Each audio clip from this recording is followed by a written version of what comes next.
Baik, sebelumnya Ibu sudah share materi tentang siklus akuntansi perusahaan dagang melalui WAG. Sudah dibaca belum?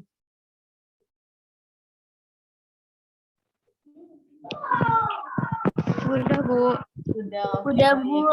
Oke, baik. Ibu coba share screen ya. Kita diskusi saja hari ini sesuai dengan tema, ya, sesuai dengan di RPS bahwa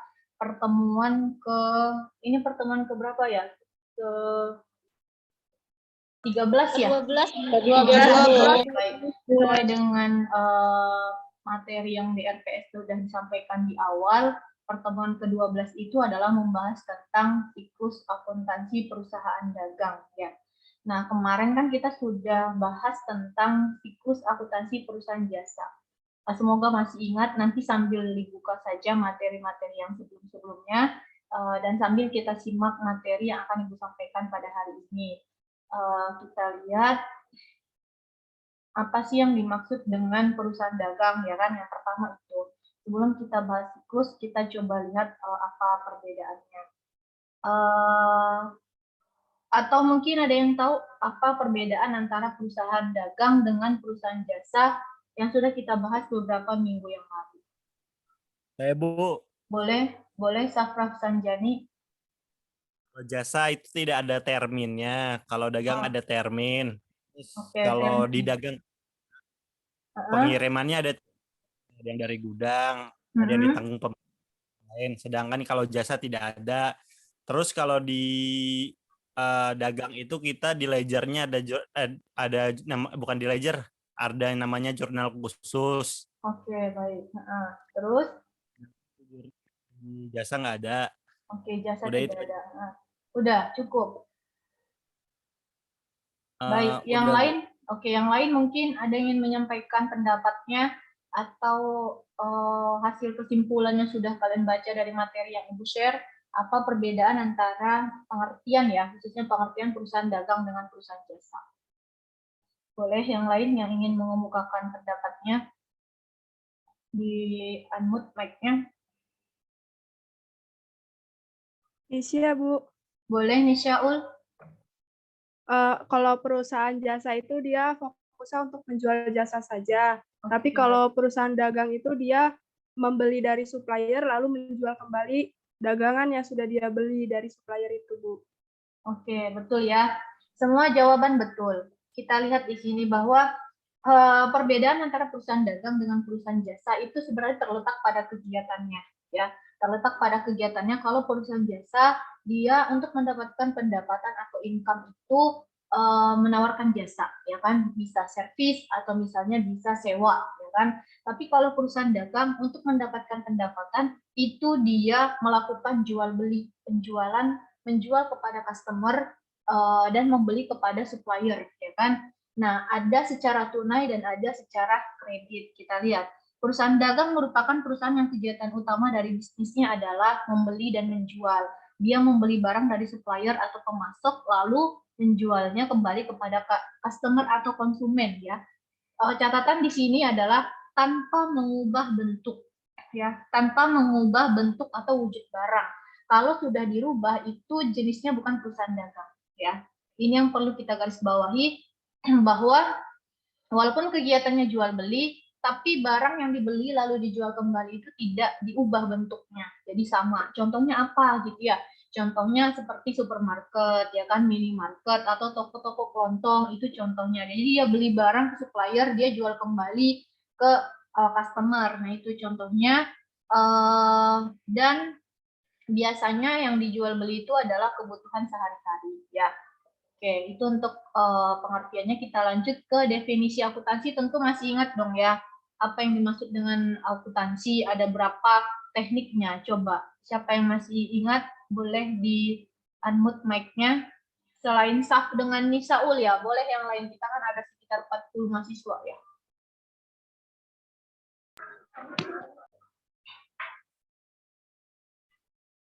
Boleh, silakan.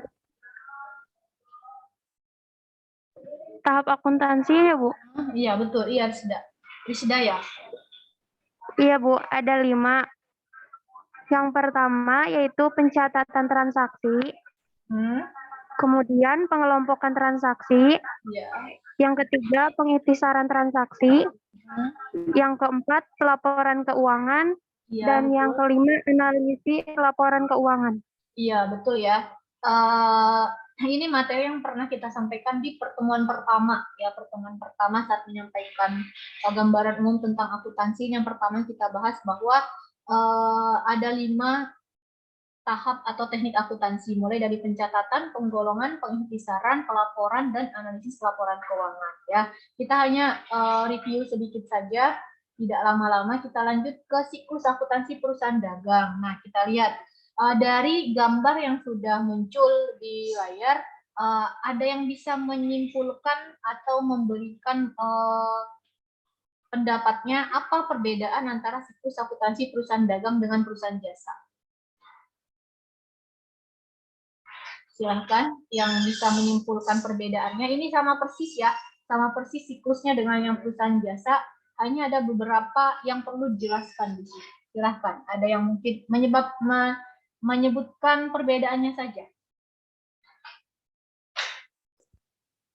Saya boleh jawab lagi, Bu?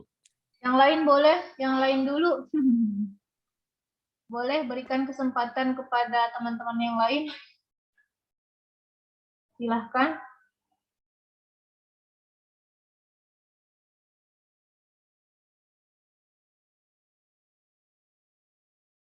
Silahkan, Ain mungkin, Qurratul Ain.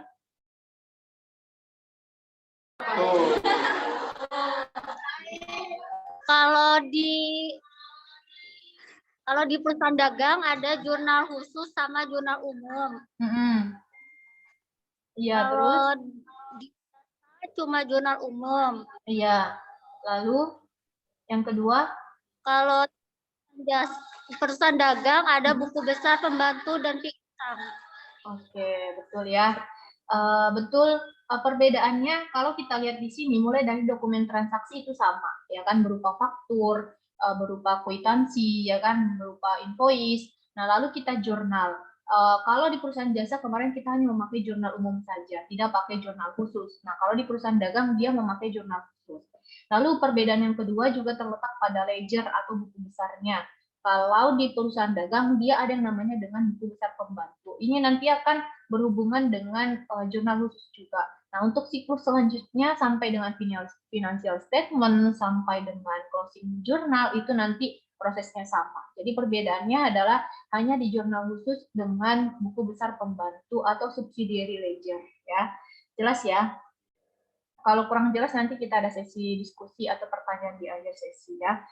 Lalu yang namanya jual beli barang ya kan pasti ada yang namanya syarat seperti yang tadi Syaf katakan bahwa ada yang namanya syarat penyerahan barang. Kenapa? Karena yang dijual di sini adalah barang dagang dan jenis barang dagang itu kan sangat banyak.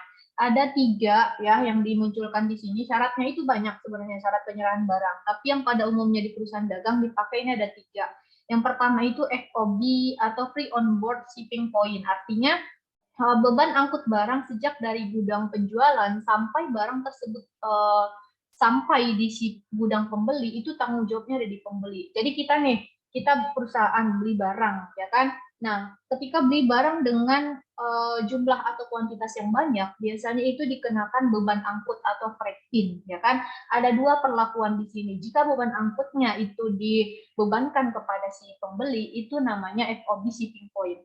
Nah, yang kedua, apabila beban angkutnya diberikan kepada tanggung jawabnya diberikan kepada si penjual, itu disebut dengan FOB destination point. Ya, ini perbedaannya antara syarat penyerahan barang. Ya, yang pertama FOB shipping point itu beban angkut atau freight in-nya menjadi tanggung jawab pembeli, sedangkan FOB destination point beban angkut barang menjadi tanggung jawab si penjual.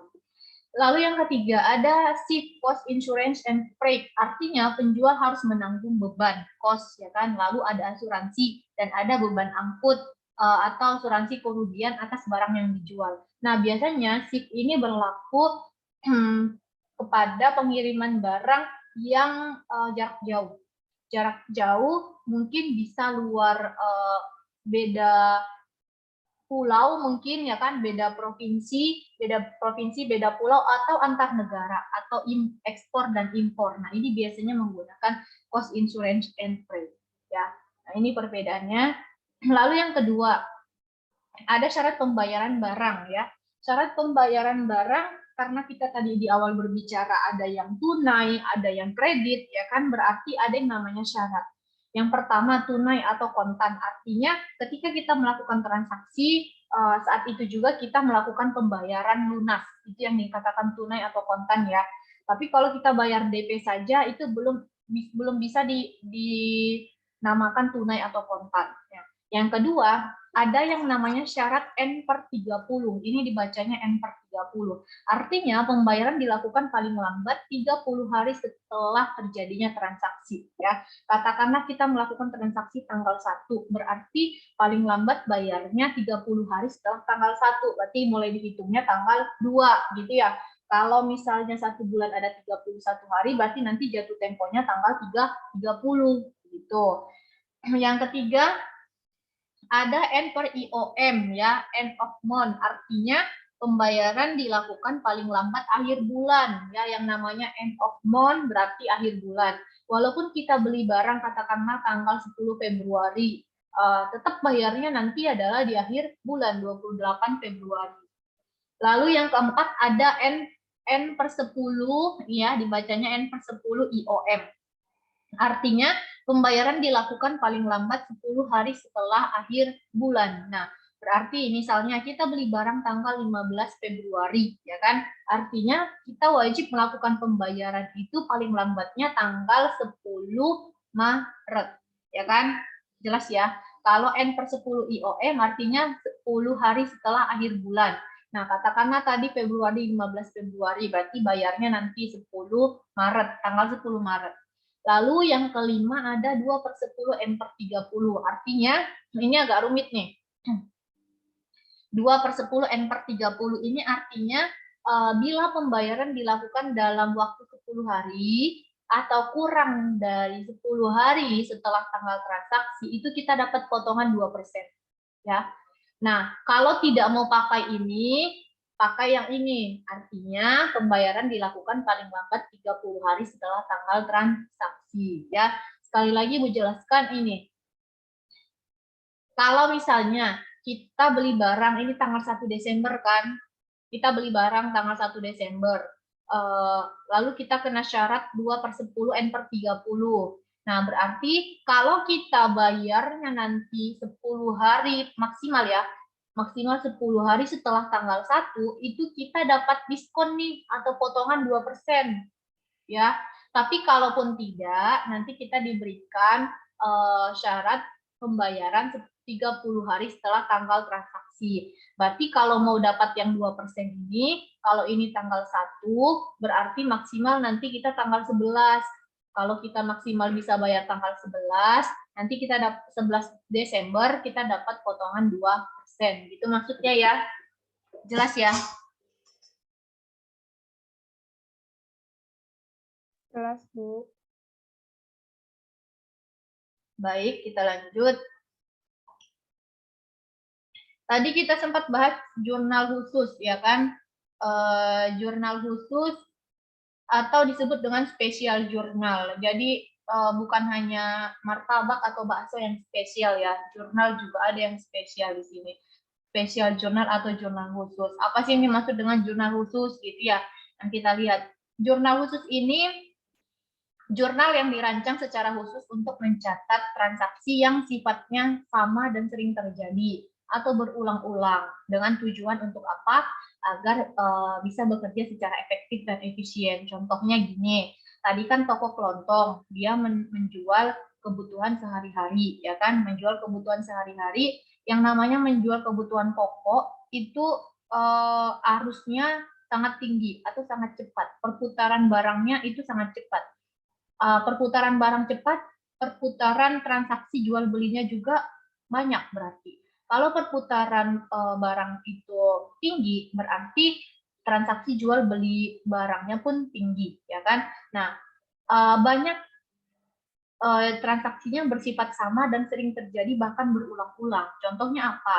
Yang pertama, kita cek jurnal penerimaan kas atau disebut dengan jurnal kas masuk ya, atau kas receipt journal kalau di bahasa Inggrisnya. Nah, ini untuk mengetahui transaksi penerimaan kas seperti penjualan tunai dan penerimaan piutang. Jadi dalam satu hari, dalam satu minggu, atau bahkan dalam satu bulan, transaksi penjualan tunai dan transaksi penerimaan piutang itu akan sering terjadi, ya, akan sering terjadi dan berulang-ulang. Makanya dibutuhkan yang namanya jurnal khusus untuk penerimaan kas, ya. Yang kedua, ada jurnal pengeluaran kas atau JKK, Kas Disbursement Journal. Nah, ini untuk mencatat kalau ada penerimaan berarti ada pengeluaran, ya kan? JKK ini jurnal kas masuk atau Kas Disbursement Journal.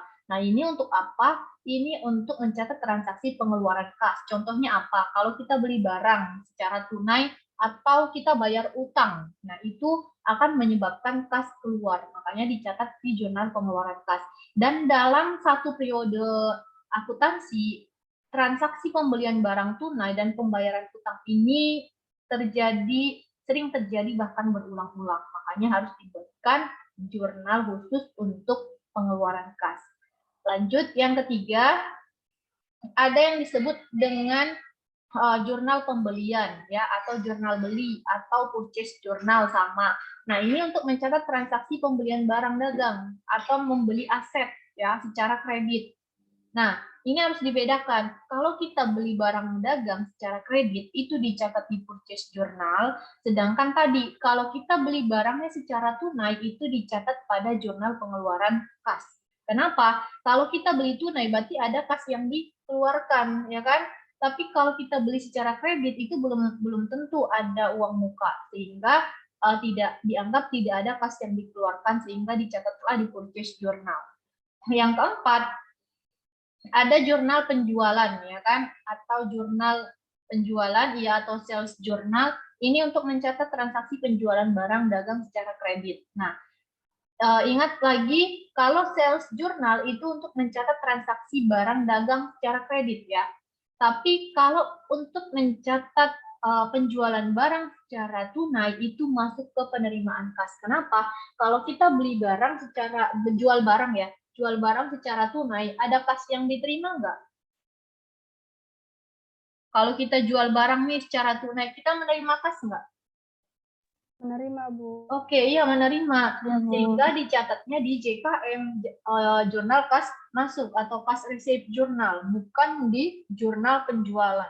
Ya, oke, itu perbedaannya. Itu yang harus kalian garis bawahi. Lalu, Bu, apakah cukup hanya 4 jurnal khusus ini saja? Tidak.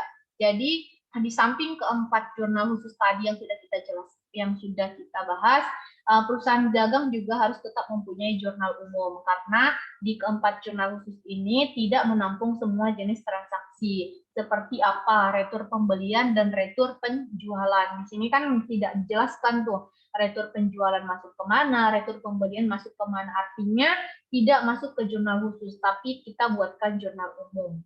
Nah, pertanyaannya, ada yang tahu apa itu retur? Randy mungkin retur itu barang. Oke, betul, pengembalian barang ya. Retur itu pengembalian barang. Retur pembelian berarti pengembalian barang yang berasal dari transaksi pembelian. Sedangkan retur penjualan berarti pengembalian barang yang berasal dari transaksi penjualan. Begitu ya. Oke. Kita lanjut. Tadi perbedaan yang kedua ada di buku besar. Kalau kemarin kita hanya membuat atau praktikum membuat buku besar umum ya kan, atau general ledger. Nah, kalau di perusahaan dagang ada tambahannya namanya buku besar pembantu atau subsidiary ledger. Kita lihat kalau buku besar pembantu ini merupakan pencatatan secara rinci nama-nama pelanggan beserta jumlahnya ya. Ada 3 jenisnya, tapi yang kita bahas di sini hanya 2 terlebih dahulu. Nanti untuk yang ketiga itu persediaan atau inventory, itu kita bahas temanya secara khusus nanti ya. Nah, ini kita lihat buku besar pembantu. Kenapa harus mencatat secara rinci nama-nama pelanggan beserta jumlahnya? Karena yang namanya transaksi jual beli itu pelanggannya banyak, ya kan? Pelanggannya banyak atau customernya banyak, suppliernya juga atau si pemasok barang juga banyak, sehingga ada yang transaksi secara tunai, ada yang pelanggan melakukan secara kredit. Nah, itu perlu dicatat, ya. Perlu dibuatkan buku besar pembantu khusus untuk mencatat piutang dan utang, ya. Jadi ada dua yang kita bahas. Yang pertama itu buku besar pembantu piutang. Berarti yang namanya buku besar pembantu piutang isinya adalah piutang si customer atau piutang si pelanggan, ya, atau subsidiary ledger account receivable. Berarti ini akan dibuatkan, buku besar ini akan dibuatkan per customer. Contohnya customer A, ya kan, melakukan penjualan, ya. Dia melakukan pembelian.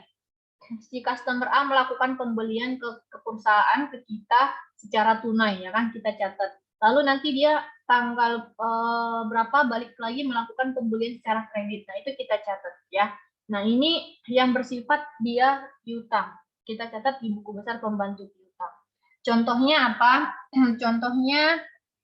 Contoh transaksinya yaitu jurnal penjualan, jurnal umum, dan jurnal penerimaan kas. Jadi buku besar pembantu ini berasal dari jurnal khusus. Jadi ada hubungannya tadi dengan jurnal khusus yang sudah kita bahas, bahwa jurnal khusus penjualan, jurnal penerimaan kas, dan retur nanti akan terlihat juga di buku besar pembantu utang. Yang kedua ada buku besar pembantu utang, ya. Buku besar pembantu utang ini berarti kita buat buku besarnya per supplier. Jadi kalau kita punya 10 supplier atau 100 supplier, buku besar pembantu utang yang kita buat pun ada 10 supplier, ya kan?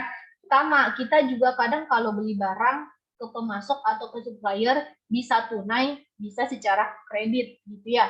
Jadi harus jelas untuk pencatatannya. Nah, kalau kita lihat di jurnal khusus itu berasal dari jurnal pembelian, jurnal umum, dan jurnal pengeluaran kas. Jadi nanti harus sinkron nih, harus sinkron data yang ada di jurnal pembelian, jurnal pengeluaran kas dengan buku besar pembantu utang, ya. Kita lanjut. Pencatatan pembelian, ya. Atau sampai di sini mungkin ada yang mau ditanyakan? Silahkan.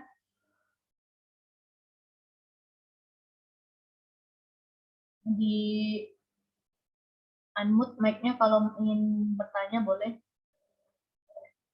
Atau kita lanjut dulu.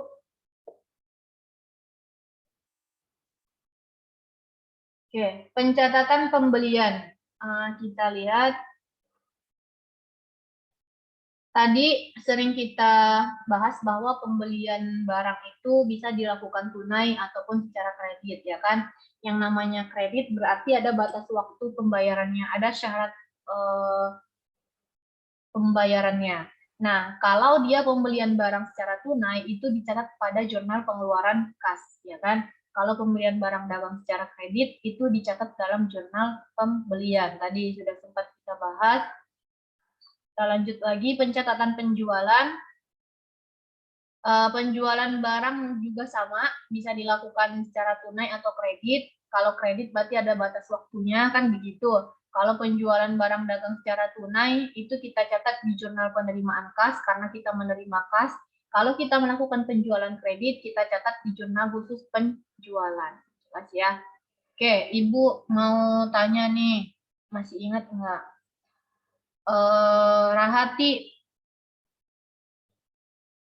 Rahati tadi kalau pembelian barang tunai dicatat di mana, Rahati? Kredit, Bu. Bukan, di jurnal khususnya. Kalau pembelian barang dagang secara tunai, dicatat di jurnal apa? Di jurnal khususnya.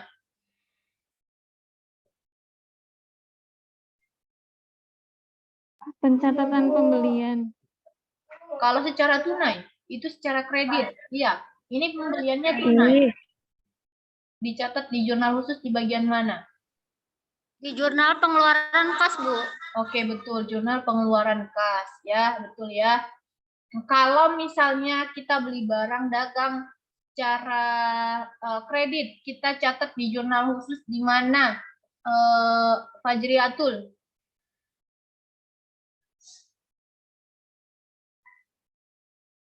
Pembelian barang dagang secara kredit di jurnal khusus apa? Di jurnal pembeli. Di jurnal? Oke, jurnal pembelian. Iya betul. Next, kalau kita jual barang secara tunai, kita catat di mana, Sri Mariati? Kalau kita jual barang tunai.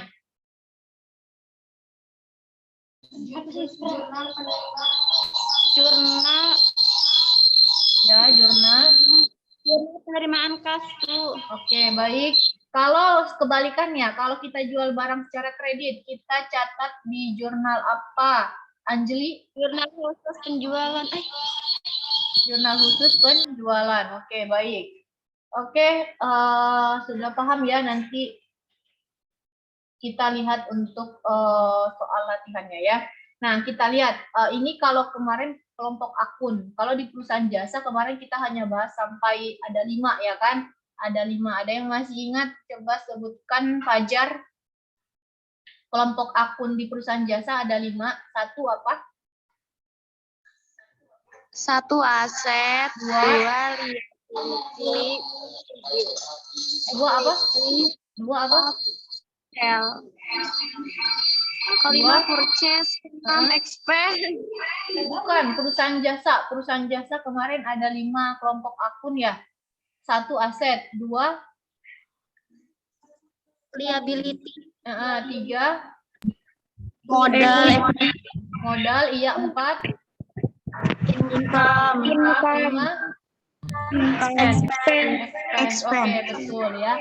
Kalau di perusahaan dagang ini ada 6 ya, di mana kita tidak ada nomor, perbedaannya dimulai dari nomor 4. Jadi tidak ada akun pendapatan ya, tidak ada akun pendapatan. Kenapa? Karena kalau di perusahaan dagang itu kita harus hitung dulu penjualannya, pembeliannya, ya kan, persediaan awal, persediaan akhir barang, baru kita bisa tentukan labanya atau pendapatannya. Jadi tidak ketika kita jual barang itu belum tentu ketika kita terima duit belum tentu itu merupakan pendapatan. Tapi kita harus hitung dulu berapa HPP-nya dan berapa beban operasionalnya. Nah, sehingga nomor 4 kalau di perusahaan dagang itu dipakai oleh sales atau penjualan, nomor 5 yaitu purchase atau pembelian, nomor 6 expense. Tetap ada expense tapi dia berubah posisi di nomor 6. Ini perbedaan kelompok akun perusahaan jasa dengan perusahaan dagang ya. Kalau sales itu bertambah di kredit, berkurang di debit, sama posisinya dengan liability dan equity. Sedangkan purchase dengan expense sama, bertambah di debit, berkurang di kredit. Artinya yang harus kalian pahami sekarang hanya bertambah 2 saja ini ya. Yang lainnya kemarin sudah oke.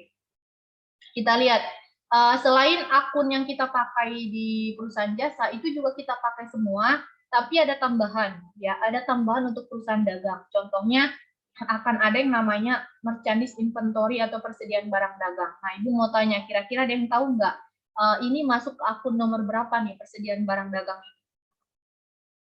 1, 2, 3, 4, 5, 6 masuk ke akun mana? Nomor berapa? Sebutkan nomornya saja. Rika mungkin, Rika nomor berapa?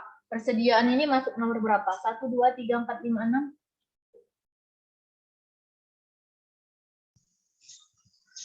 Nomor 1, Ibu. 1, betul.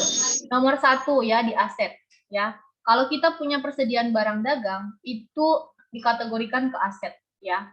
Merchandise inventory itu masuk ke aset lancar, current asset.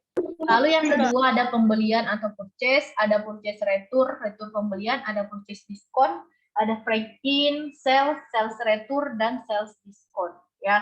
Ini hanya tambahannya saja dari sekian banyak akun yang sudah kita jelaskan di beberapa pertemuan yang lalu. Jelas ya untuk akunnya. Nah, ini untuk jurnalnya.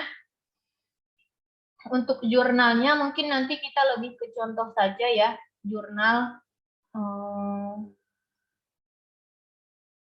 Oke, kita langsung ke contoh saja. Nah, ini. Silahkan dipahami ya. Boleh diaktifkan semua videonya. Kita coba bahas bersama untuk contohnya. Kita lihat. Tanggal 2 Februari, ya. Tanggal 2 Februari, perusahaan membeli barang dagang berupa komputer 3 unit, ya. Berarti kalau kita lihat di sini, ini jenis perusahaannya adalah jual beli komputer, ya. Bukan berarti dia beli komputer kita masukkan ke peralatan di sini, bukan ya. Jadi dia membeli barang dagang berupa komputer. Karena kalau kita lihat di contoh soal berikutnya juga, dia beli barang dagang juga berupa komputer, ya kan? Berarti kita lihat di sini disimpulkan bahwa perusahaannya jual beli komputer. Nah, tanggal 2 membeli komputer 3 unit dari PTA seharga 3 juta, ya. Seharga di sini masing-masing ya, masing-masing per unitnya 3 juta. Tunai ya, dengan nomor faktur A001. Biaya pengiriman Rp200.000, syaratnya FOB shipping point. Nah, kita lihat di sini, kalau kita beli 3 unit, per unit 3 juta, berarti totalnya berapa? Jadi 9 juta, Bu. Oke, 9 juta. Oke, 9 juta, betul ya. Kita lihat di sini, kita membeli barang dagang. Ya, kita beli barang dagang berupa komputer secara tunai, berarti ada kas yang keluar. Ada kas yang keluar nggak kalau kita beli tunai? Ada, Bu. Oke, kita catat dulu nih kas, ya kan? Kita ini berarti posisinya di kredit, gitu ya, di kredit. Nah, lalu kita beli, ya kan? Kita beli barang dagang, berarti purchase, pembelian. Berarti jurnalnya adalah purchase pada cash sebesar 9 juta. 9 juta. Iya, betul, 9 juta. Cashnya 9 juta.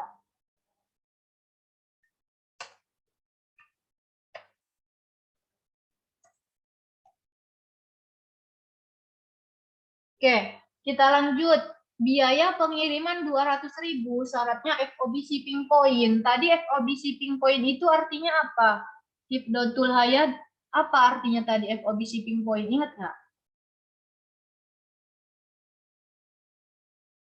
FOB shipping point. Berarti beban angkut menjadi tanggung jawab siapa? Beban angkut barang. Ya, nah, ditanggung siapa kalau shipping point? Ditanggung si pembeli. Berarti dalam hal ini yang beli siapa? Perusahaan, ya kan? Berarti ada beban angkut. Atau kalau kita Inggriskan dia freight in. Ya, freight in sebesar 200.000. Nah, begini. Ya. Sehingga kas yang kita keluarkan bertambah atau berkurang?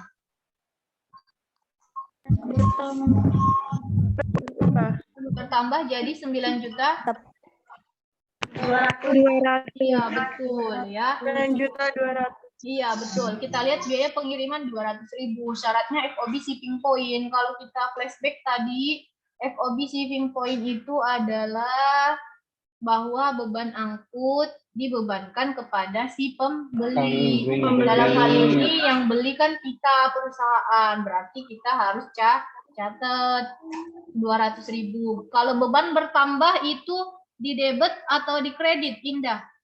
Kalau beban bertambah itu di debit atau di kredit dicatatnya? Kredit, Bu. Beban bertambah dicatat gimana? Beban di kredit. Beban bertambah di kredit. Di debit, Bu, di debit. Iya, kalau beban kan bertambah di debit dicatatnya, bukan ini. Expense bertambah di debit, berkurang di kredit. Iya. Ya, sehingga kita catat freight in ya, beban atau beban angkut di debit 200.000 sehingga kas yang kita keluarkan menjadi 9.200.000. Selesai ya. Oke, kita lanjut tanggal 3. Tanggal 3 kita beli lagi ya. Kita beli barang lagi secara kredit ya, kita lihat di sini. Tanggal 3 perusahaan membeli barang dagang dari PTB ya, berupa komputer sebanyak 5 unit ya. Komputer 5 unit, per unitnya harganya 4 juta. Berarti totalnya berapa? 20 juta. Oke, betul. 20 juta ya, 5 dikali 4 juta. Nah, ada syarat nih. 2/10 N/30. Dengan faktur nomor B001, biaya pengirimannya syaratnya FOB Destination Point. Nah, kita lihat. Beli barang sekarang ke PTB, komputer 5 unit, berarti kali 4, 20 juta. Ini syarat. Kalau ada syarat ini, berarti ini kita beli secara tunai atau secara kredit? Kredit. Kredit, ya. Betul. Berarti kita beli kredit. Lalu, kalau biayanya pengirimannya FOB Destination Point ditanggung siapa? Penjual. Oke, ditanggung penjual, ya kan? Berarti kalau ditanggung penjual, kita perlu catat nggak bebannya? Kalau penjual yang nanggung, kita catat nggak sebagai pengeluaran? Enggak, Bu. Enggak ya, ya betul. Kalau ditanggung penjual enak, berarti kita nggak mengeluarkan break-in kan gitu. Artinya jangan terjebak. Walaupun dia di sini menuliskan biaya pengiriman syaratnya FOB Destination Point, jangan ditulis ya. Jangan ditulis karena ini artinya beban angkutnya atas barang yang kita beli 5 unit ini menjadi tanggung jawab si penjual. Artinya kita terima barang sampai ke gudang itu tanpa break-in gitu ya, tanpa beban angkut. Nah, dalam hal ini berarti di sini yang kedua, di sini kan tidak disebutkan kata-kata kredit ya. Jangan terjebak juga. Kalau di sini kan tadi disebutkan tunai, ya kan, berarti cash. Nah, kalau di sini tidak disebutkan kredit. Kalian dari mana mengetahuinya ini ada syarat? Kalau ada syarat pembayaran itu sudah jelas secara kredit. Artinya berarti tidak ada akun cash di sini, tapi adanya adalah account apa? Iya, account payable atau utang. Utang kalau bertambah itu di debit atau di kredit? Di kredit. Oke, di kredit, betul. Kenapa kita punya utang? Karena kita melakukan pembelian atau purchase, sehingga jurnalnya adalah purchase pada account payable. Jelas ya? Nah, tadi ini 20 juta. Utangnya juga 20 juta. Ini ya. Jadi itu, kalau tunai langsung tuliskan cash-nya, ya kan? Kenapa cash berkurang? Karena kita melakukan pembelian. Nah, sini ya, purchase pada cash. Oh, terus ada biaya pengiriman 200.000. FOB shipping point. Oh, berarti shipping point berarti dikenakan ke kita. Berarti kita wajib catat sebagai beban angkut. Nah, jadi total yang harus kita bayarkan 9.200.000. Beda halnya kalau ini. Kalau ini karena ditanggung penjual, berarti kita nggak perlu catat. Karena ditanggung, kita nggak perlu mengeluarkan uang untuk beban angkut. Ditanggung oleh si penjual. Oleh si PTB dalam hal ini. Ya kan? Nah, berarti cukup tuliskan purchase pada account payable. Karena di sini secara kredit. Ada syaratnya. Gitu. Jelas ya? Oke, kita lanjut lagi. Nih, masih lanjutan yang tadi ya, tanggal 4 ya, tanggal 4 perusahaan mengembalikan barang karena ada yang rusak sebanyak 2 unit. Berarti ini apa nih contohnya pengembalian ini berarti disebutnya apa? Retur pembelian. Oke, retur pembelian, betul. Kenapa Bu retur pembelian? Karena kan barang yang kita kembalikan itu berasal dari transaksi pembelian. Makanya disebut dengan retur pembelian. Nah, kita lihat tanggal 4 nih, tanggal 4. Oh, tanggal 4 kan berarti di sini tanggal bukan, di tanggal 4 ya. Tanggal 4 kita retur pembelian ke PTA. Nah, ini PTA ini. PTA kita retur 2 unit. Berarti 2 unit dikali 3 juta berapa yang harus kita 6 6 juta. Kan? 2 unit dikali 3 juta berarti 6 juta. Nah, dalam hal ini kan kita udah bayar cash nih ya kan? 9.200.000 ya kan? Berarti kalau kita kembalikan kasnya kita naikkan ke debit sebesar 6 juta. 6 juta. Iya, betul. Kita naikkan kasnya karena kalau ada pengembalian, kalau tidak ditukar dengan barang, biasanya itu uang kembali, ya kan? Nah, dalam hal ini kita anggap bahwa yang dikembalikan adalah uang karena di soalnya sebanyak 2 unit. Jadi kita kalikan langsung dengan harga ketika kita beli 3 juta. Nah, saat kita bayar 9.200.000, kita kembalikan 2, berarti kas kita kembali 6 juta. Kenapa kas? Iya, kenapa kas kembali 6 juta? Karena ada purchase retur sebesar 6 juta. Gini. Ya.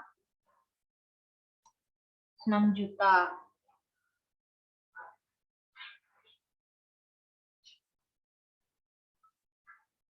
Lalu kita lanjut tanggal 12. Tanggal 12 perusahaan membayar utang kepada PTB ya. Tanggal 12 nih perusahaan membayar utang ke PTB. Kita lihat PTB. Nah, di sini. Yang harus kalian perhatikan ini tanggalnya.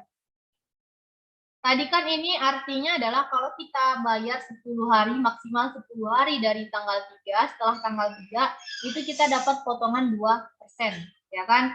Berarti 10 hari dari tanggal 3 itu tanggal berapa maksimalnya? Berarti 4, 5, 6, 7, 8, 9, 10, 11, 12, 13. Kalau kita bayar sampai dengan tanggal 13, itu kita dapat potongan 2%, ya. Kita lihat.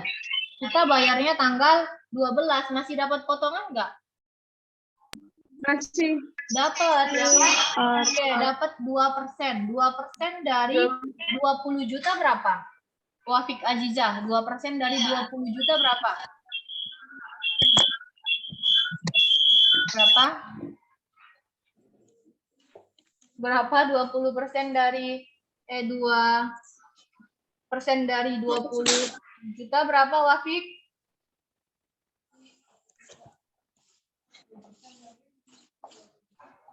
Rp400.000, Bu. Oke, 400.000. Ya, betul. Berarti jurnal yang akan kita buat adalah, karena di sini jurnalnya purchase pada account payable, ketika ini kita bayar, account payable ini kita bayar, ya kan? Berarti account payable-nya akan naik ke debit. Account payable. Karena kita bayar, berarti utang berkurang. Utang berkurang dicatatnya di debit atau di kredit? Oke, di debit. Betul ya. Berarti account payable. Nah, karena kita bayar, berarti ada kas yang berkurang. Ya. Kas berkurang. Nah, kita lihat tadi ada itu enggak potongan. Dapat kan? Dapat. Oke, berarti utangnya kan 20 juta nih. Tadi cash-nya kita belum tahu berapa karena kita belum hitung nih, belum catat ada purchase diskon. Ya, ada purchase diskon sebesar Rp400.000. Ya, Rp400.000, sehingga kas yang kita bayarkan bukan lagi 20 juta, tapi 20 juta dikurangi 400.000 rupiah. Berapa? 19 juta. Iya betul, 600. Oke, gini ya. Karena kan kita dapat potongan, berarti yang tadinya kita harus bayar 20 juta, dikurangi dulu dengan potongan. 2% dikali 20 juta, 400.000. Sehingga yang kita bayarkan cukup 19 juta 600 ya. Begini caranya untuk jurnal pembelian. Transaksi pembelian kurang lebih seperti ini.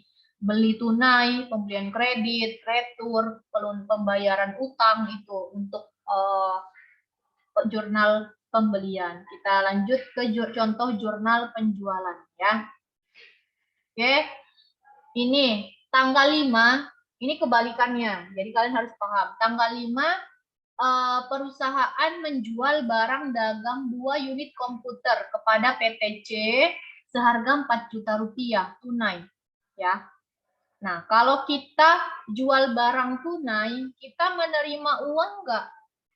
Menerima cash enggak? Menerima, Bu. Oke, kalau cash bertambah posisinya di mana?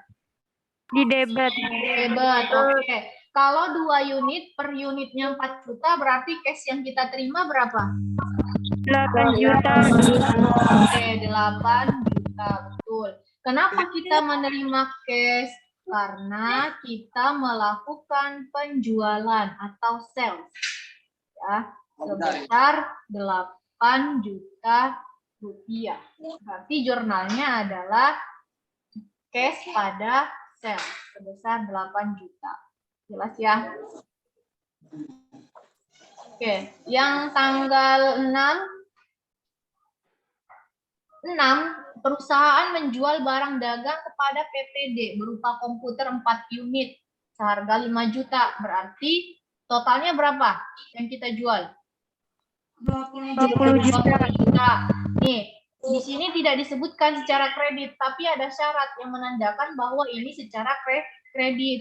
Kalau secara kredit kita menerima kas enggak? Enggak. Jadi apa yang kita catat? Account receivable pada sales. Enggak, Bu. Receivable pada Diskon. Sales. pada sebesar 20 juta.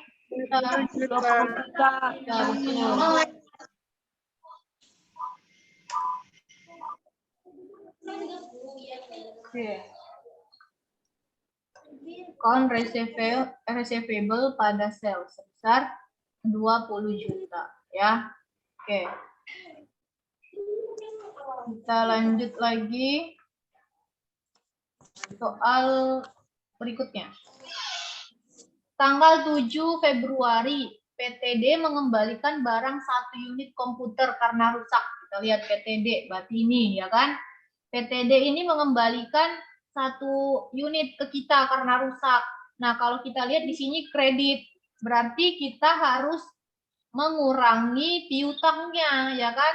Mengurangi piutang. Kalau untuk mengurangi piutang atau piutang berkurang, kita posisikan di mana? Kredit. Oke, di kredit. Betul. Di kredit, Bu. Ya, betul. Kita catat dulu nih, account receivable. Nah, tadi kan 1 unit. Per unitnya tadi 5 juta. Berarti kita harus mengurangi piutangnya sebesar 5 juta. Kenapa kita mengurangi piutangnya? Karena ada sales Retur. ya, retur. Betul. Sebesar 5 juta rupiah. Ini ya. Beda dengan yang tadi. Kalau yang pembelian ini karena cash, kita kembalikan, kita menerima pengembalian cashnya.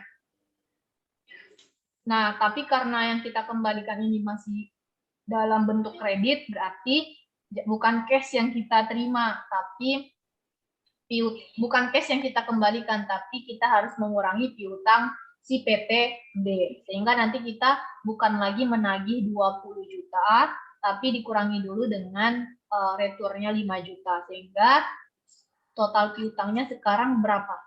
15 juta. 15. Oke, betul. Terakhir, perusahaan menerima pelunasan dari PTD. Kita lihat.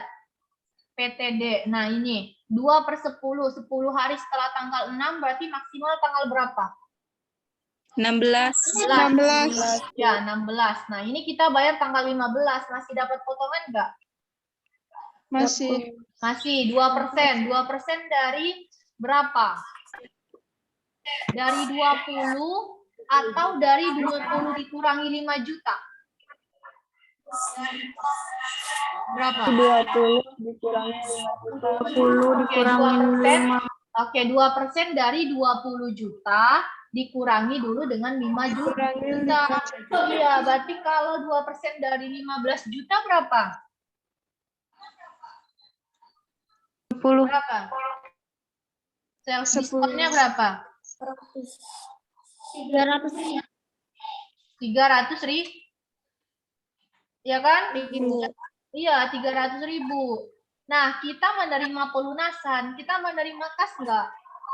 Menerima Iya, kas bertambah di mana? debit. Debit. Kas yang kita terima berapa? Masih 15 juta nggak? Atau dikurangi dulu dengan diskon? Ya kan? Berarti 14 juta 700. Betul, pada account receivable sebesar 15 juta. Nah, ini harus teliti, jangan sampai terjebak ya. Jangan sampai terjebak kalian bikin 20 juta karena piutangnya 20 juta. Biasanya suka kelewat, tidak dihitung kalau misalnya kita pernah retur. Bahwa si PTD pernah retur ke kita 5 juta, sehingga piutang yang kita tagih bukan lagi 20 juta. Dan PTD saat melunasi, kita nggak boleh mencatat 20 juta, tapi dikurangi dulu dengan returnya.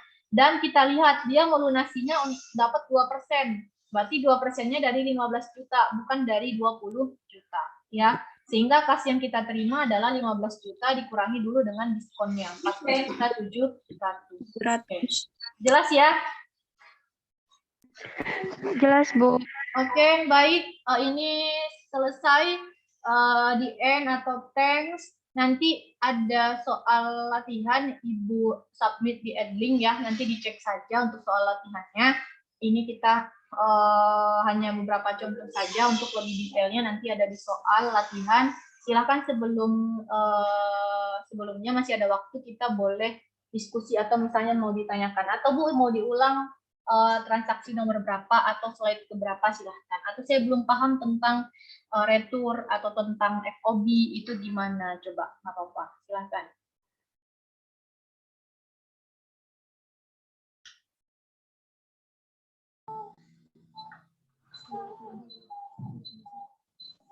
Silahkan, ada yang mau ditanyakan?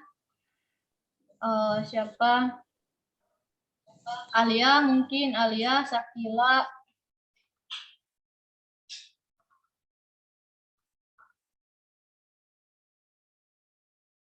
Atau cukup ya? Kita bahas cukup ya. Oke, nanti kita lebih diskusinya di soal latihan aja di Edlink ya.